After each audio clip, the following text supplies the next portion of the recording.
scary skeletons and shivers down your spine. Shrieking skulls will shock your souls. Hey guys, it's Nickfamous here, and today I'm bringing you a topic video on God of War 4. Now, God of War 4 had been confirmed at the PlayStation Experience, and that's all we got. We got no trailer, no information. All we got is that we're getting God of War 4. Now, we don't even know if it's a sequel, but personally I do think it will be a sequel because we've already filled in all the gaps for the God of War games. There's been 7. God of War 1, God of War 2, God of War 3, God of War Ascension, God of War Chains of Olympus, God of War Ghost of Sparta, and God of War Betrayal. Now, they're all, like, you know, chronologically fitting into the timeline and everything. There's nothing non-canon, but the thing is when Ascension, God of War Ascension was revealed, it was a prequel. Now, so that pretty much cancels out that we're getting another prequel, because what is there to... You mean to make a prequel of a prequel of a prequel? Because Chains of Olympus was also a prequel. So that's way too many prequels. So there's nothing really to prequel about, so that's kind of given that it's not going to be a prequel. And the only other choice besides sequel would be a reboot. And the last God of War game came out like last year. I highly doubt they're going to be rebooting the series, especially God of War, which is a staple for PlayStation, and that there's literally no need to reboot that series. I find it unlikely to be either either prequel or reboot, so I do believe it's going to be a sequel. Now, how is it going to be a sequel, Nick? Kratos kills himself at the end of God of War 3.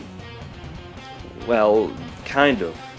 Now, we do see him impale himself with the Blade of Olympus and release the power of hope into the world, and yes, obviously we know that the Blade of Olympus is powerful as it can kill gods and titans. But Kratos is also powerful, first of all, but that's not what the point is. You have to remember that he killed Hades.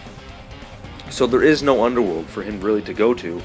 And he's not going to purgatory or heaven or whatever the hell heaven is in God of War and Greek mythology. I'm not familiar with it, so my bad. But he's not, like, he can't really die. That's the thing is, so even if he were to go to Hades, which I don't know if that's possible, he probably could, but there's no one keeping him there. Hell, there was no one keeping him there the first 2 times he escaped. But what I have a few theories on how I think God of War 4 could come into play.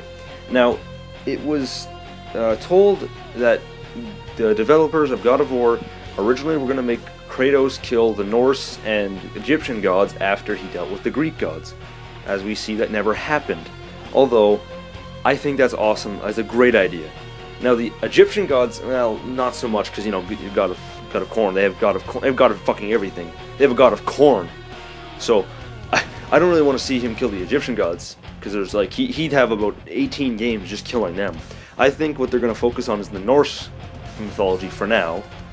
I can see it. I can see something happening, like, if you all didn't know this, Kratos has a brother named Deimos, and he appeared in God of War Ghost of Sparta, but he died.